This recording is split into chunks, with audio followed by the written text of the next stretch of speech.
조용히 뭐 꼴리 TV. 간밤에 포체티노 감독이 경질이 됐습니다. 토트넘이 아주 급박한 경질 소식을 알렸고요. 그래서 많은 사람들이 포체티노 감독 경질 소식에 채 놀라고 있을 그럴 상황에 후임 감독이 발표가 됐습니다. 경질됐을 때부터 무리뉴 감독 썰이 나왔는데 결국 무리뉴 감독이 맞는 걸로 확인이 됐습니다. 레비 회장이 포체티노 감독한테 사임을 권유를 했다고 해요. 근데 포체티노 감독이 이제 거절을 하면서 경질을 했다고 합니다. 이 경질과 사임의 차이는 다 아시죠? 경질을 하면 팀에서 자른 거기 때문에 약속된 자녀 연봉을 다 줘야 되고, 사임을 하게 되면 그 위약금을 안 받고 그냥 가거나 아니면 합의된 금액만 받는 경우들이 많죠. 어쨌든 토트넘 입장에서는 굉장히 과감한 결정이었다고 할 수 있는 경질이죠. 왜냐하면 여러분 다들 알잖아요. 이 포체티노 감독 오기 전에 토트넘은 그저 그런 팀이었잖아요. 예. 그런데 지금 포체티노 감독이 와서 토트넘을 정말 프리미어리그 최강자 중에 하나로 만들어 놨고, 무엇보다 우리 손흥민 선수를 정말 그 발롱도르 후보까지 올라가는 그런 대단한 선수로 지금 또 키워줬기 때문에 한국 팬들에게도 굉장히 좀 고마운 그런 감독이 아닌가 생각이 됩니다. 포체티노 감독 뭐 정도 되면 사실 뭐 직장 못 구할 걱정은 안 해도 될 거예요. 워낙 뭐 성과가 좋았기 때문에. 자, 하지만 왜 토트넘이 포체티노 감독을 경질할 수밖에 없었고, 그리고 포체티노 감독이 맨유로 갈 거라고 생각하는 저의 어떤 이유들을 오늘 이 방송을 통해서 여러분들과 좀 얘기를 나눠보려고 합니다. 일단 새롭게 온 주제 무리뉴 감독, 1963년 1월생이고 뭐 다들 아시죠? 워낙 대단한 경력의 소유자니까요. 무리뉴 감독의 아버지도 프로 선수 출신이고 본인도 선수의 꿈을 꿨습니다만 선수로는 뭐 프로 경기 한 경기도 못 뛴 채로 이른 나이에 은퇴를 했습니다. 2000년부터 이제 감독 생활을 했고요. 보시면은 이 감독 경력 화려하죠. 네, 정말 쟁쟁한 팀들 포르투, 첼시, 인터밀란, 레알 마드리드, 첼시, 맨체스터 유나이티드, 토트넘 핫스퍼, 그리고 우승 경력도 포르투갈 리그, 그러니까 포르투갈, 잉글랜드, 이탈리아, 스페인 이 4개 리그에서 모두 우승을 차지한 그런 감독이고요. 챔피언스 리그 2번 우승, 또 유로파 리그, 유에파컵 한번, 유로파 리그 한번 이렇게 우승을 한 정말 대단한 업적의 감독이죠. 감독 생활을 하면서 모두 24개의 우승 트로피를 따냈다 그래요. 그런데 토트넘이 여태까지 역사상 따낸 트로피가 24개라는 얘기가 있던데, 하여튼 그만큼 토트넘 입장에서는 역대 최고의 커리어를 가진 그런 감독이 부임을 했다고 할 수 있겠습니다. 자, 아무튼 무리뉴 감독이 굉장히 이제 빨리 선임이 된 걸 보면 이미 레비 회장은 무리뉴하고 협상을 굉장히 많이 진행을 한 상태에서, 무리뉴가 오는 게 확정이 된 상태에서 포체티노 감독을 자른 것이라고 봐도 무방하지 않나 그런 생각이 듭니다. 자, 그렇다면 왜 토트넘은 포체티노 감독을 잘랐느냐? 지난 시즌 챔피언스리그 결승까지 올렸던 감독인데 왜 포체티노를 잘랐느냐? 저는 포체티노 감독의 토트넘과의 어떤 그 인연은 이미 끝을 다했다는데 저는 공감을 개인적으로 합니다. 지난 시즌 하반기부터 올 시즌까지 토트넘의 성적이 굉장히 좋지 않았어요. 리그 전체 성적을 보더라도 하위권입니다. 지금 순위도 그렇습니다만 이게 지표로도 많이 나와 있는데요. 토트넘이 최근 5시즌 동안, 그러니까 파이널 서드, 그러니까 상대 진영에서 볼을 탈취하는 그런 경기당 횟수인데요. 2015-16 시즌부터 지난 시즌 전반기까지가 토트넘의 어떤 전성기라고 본다면 이때는 경기당 4개 정도씩 상대 박스 근처에서 상대의 공격을 높은 위치에서 탈취를 해서 바로 공격으로 가는 그런 장면들이 토트넘의 전매 특허였습니다. 그런데 올 시즌 들어서 보면 이제 2번이 조금 넘거든요. 그러니까 절반 정도로 뚝 떨어졌어요. 그러니까 이런 어떤 그 강력한 압박, 높은 위치에서 볼을 탈취해서 공격으로 연결하는 이런 그 횟수가 많이 줄어들었다는 것은 토트넘의 경기력에 문제가 생겼다는 것을 방증하고 있고, 또 스카이 스포츠 자료인데요. 이제 그 프리미어리그 주요 통계치 중에 압박 시퀀스라는 수치가 있습니다. 프레스트 시퀀시스라고 지금 영어로 되어 있는데, 이 수치가 보면 이제 높은 위치에서 상대를 얼마나 잘 압박을 하느냐 어떤 그런 수치인데요.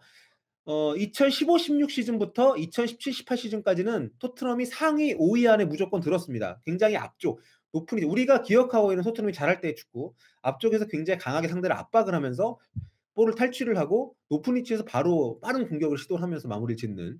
하지만 지난 시즌부터 이제 리그 10위권, 올 시즌에는 리그 16위권으로 아주 대폭 추락을 했어요. 지표들을 봤을 때 토트넘의 경기력에 지속적인 문제가 있었다고 볼 수 있을 것 같습니다. 그렇다면 토트넘의 이런 문제, 과연 이게 감독의 문제냐? 그런 부분에서는 이제 지표상으로는 분명히 좀 많은 이슈들이 있는데요. 토트넘 스쿼드가 우리가 손흥민 선수가 간 뒤에 토트넘에게 굉장히 많은 관심을 받았으니까 주전 선수들이 굉장히 고정적으로 계속 수년 동안 유지가 되어 왔죠, 주요 선수들이. 그러니까 보면 그 선수들이 그대로 나이가 들어오면서 나이대가 좀 낮아지지 않는 측면이 있었습니다. 그러니까 2014-15 시즌부터 3 시즌 연속 프리미어리그에서 가장 나이가 어린 팀이었어요, 토트넘이. 뭐 만 24세, 282일 뭐 이런 지금 보시면 기록 보시면 나옵니다만. 그런데 이 선수들이 물갈이가 안 되고 기존 선수들이 계속 이제 어떤 그 재직 기간이 길어지는 과정에서 평균 나이가 자연스럽게 올라갔고요. 새로운 선수들의 영입이나 아니면 유스 출신 선수들의 안정된 어떤 1군 안착 이런 것들이 잘 이루어지지 않다 보니까 올 시즌 같은 경우에는 프리미어리그에서도 굉장히 고령화된 팀, 예, 이게 앞서서 제가 보여드렸던 전방에서의 어떤 압박이나 좀 높은 위치에서 상대의 볼을 탈출을 해서 바로 공격으로 갈 수 있는 그런 토트넘 특유의 공격이 좀 좀 위력이 떨어지는 그런 어떤 결과로 연결이 된 거죠. 그러니까 이게 어떻게 보면 그래서 저는 그러니까 포체티노 감독의 축구가 지속 가능한 어떤 그런 축구가 되려면 이 팀이 꾸준히 젊은 선수들을 많이 그 보강을 해 주고 또 두터운 스쿼드를 갖추게 해 줘야 되는데 그러니까 레비 회장을 비롯한 구단 쪽에서 그러한 선수 자원의 공급을 제대로 시켜 주지 못했다는 거죠. 게다가 챔피언스 리그하고 리그를 병행하는 과정에서 꾸준히 성적을 내야 되다 보니까 포체티노 감독도 어린 선수들을 뭐 유스 팀에서부터 인제 좀 그 키워서 실전에 내보낸다거나 이런 시도를 할 수 있는 여지도 많이 줄어들었고요. 그러니까 최근 성적의 어떤 하락의 원인을 포체티노 감독에게도 물론 이유가 있지만 자기 축구를 어떤 팀 상황이 바뀌는 거에 따라서 진화시키지 못했기 때문에 레비 회장을 비롯한 그 프런트 쪽에서 팀을 제대로 뒷받침하지 못했다. 게다가 선수들 굉장히 이렇게 오랫동안 팀에 봉직하면서 챔피언스 리그 결승까지 나갈 수 있는 우승권에 도전할 수 있는 스쿼드를 만들어 놓고도 이 선수들이 시간이 가고 팀 성적이 나오면서 어떤 그에 따른 보상을 받지 못했잖아요. 이런 것들이 좀 얽히면서 토트넘 축구의 강력한 압박 축구가 잘 되지 않는 어떤 그런 부분들이 이 토트넘의 최근의 어떤 부진에 직접적인 어떤 영향을 미친 것이 아닌가 그런 생각이 듭니다. 자, 그런 과정에서 토트넘은 포체티노 감독을 내치고 무리뉴 감독을 데리고 왔어요. 상당히 좀 다른 스타일의 그런 감독이죠. 무리뉴 감독이 오고 나서의 토트넘은 어떻게 될 것인지 이제 토트넘에서의 무리뉴 감독에 대한 어떤 예측 또는 전망을 한번 해 보도록 하겠습니다. 무엇보다 우리에게 관심 있는 것은 과연 무리뉴 축구에서 손흥민은 어떤 역할을 맡을 것인가? 손흥민이 팀을 떠나야 되는가? 뭐 이런 부분이 되겠습니다. 구독 부탁드립니다. 구독. 예, 구독 감사합니다. 재밌는 게 이 무리뉴 감독이 본인 커리어상 가장 많은 승리를 거둔 상대가 토트넘이래요. 토트넘한테 하면 13승을 거뒀다고 합니다. 그야말로 토트넘 킬러였던 무리뉴 감독인데요. 자, 무리뉴 감독은 손흥민 선수 관련해서 좋은 얘기들을 종종 했었더라고요. 이제 보시면 더 타임즈 작년 말 기사인데 이제 맨유를 비판하는 과정에서 "맨유는 더 이상 그 빅클럽이 아니다." 뭐 이런 뉘앙스의 얘기를 하는데 여기 손흥민 선수가 거론이 됐습니다. 과거에 토트넘에서 잘하는 선수들은 빅클럽으로 빨려 들어가는 그런 어떤 일들이 많이 있었죠. 이를테면 맨유 같은 경우에도 마이클 캐릭 데려갔었고 베르바토프 데려갔었고 그런데 그 당시 무리뉴가 이런 얘기했습니다. "케인, 알리, 에릭센, 손흥민 같은 선수를 맨유로 데려갈 수 있을까요?" 뭐 이런 얘기. 무리뉴 감독 머릿속에는 "손흥민이 토트넘의 중심이다." 뭐 이런 얘기가 포함이 돼 있었다라고 이제 보시면 될 것 같은데요. 공을 점유하다가 뺏겨서 역습을 했을 때 "손흥민보다 나은 선수는 없다." 이런 얘기를 무리뉴 감독이 한 적이 있네요. 그러니까 손흥민 선수에 대해서는 굉장히 고평가를 하고 있는 무리뉴 감독이라는 걸 알 수가 있습니다. 자, 그리고 현지 더선에서 무리뉴 체제에서 토트넘 베스트 11을 예상을 한 기사가 있습니다. 뭐 더선이기 때문에 적당히 가려서 들으시고요.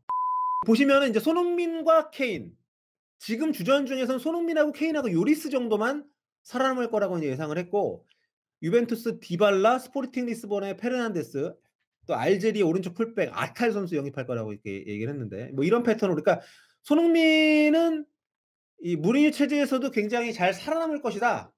뭐 이렇게 예측을 했는데 근데 디발라가 올까요, 토트넘에? 여러분? 자, 어쨌든 이 무리뉴 감독의 스타일 자체가 굉장히 포체티노 감독이랑 많이 다르기 때문에 이제 그런 부분들에 대해서도 얘기를 한번 여러분들과 나눠 보도록 하겠습니다. 자, 무리뉴 감독이 이제 2000년 그리고 2003, 2004 시즌에 포르투를 이끌고 챔피언스 리그 정상에 오르면서 세계적인 명장 반열에 올라섰고 그러면서 첼시로 오게 됐죠. 첼시에 와서 그때 물론 아브라모비치 구단주가 좋은 선수들을 많이 사긴 했습니다만 엄밀히 얘기했을 때 정말 뭐 리그를 압도할 만한 스쿼드라고 볼 수는 없었다고 저는 생각을 하거든요. 그럼에도 불구하고 무리뉴 감독이 굉장히 수비를 강화하고 또 압박 또 이제 뭐라 그럴까요? 실점을 취소하는 축구를 하면서 프리미어 리그를 휩쓸었죠.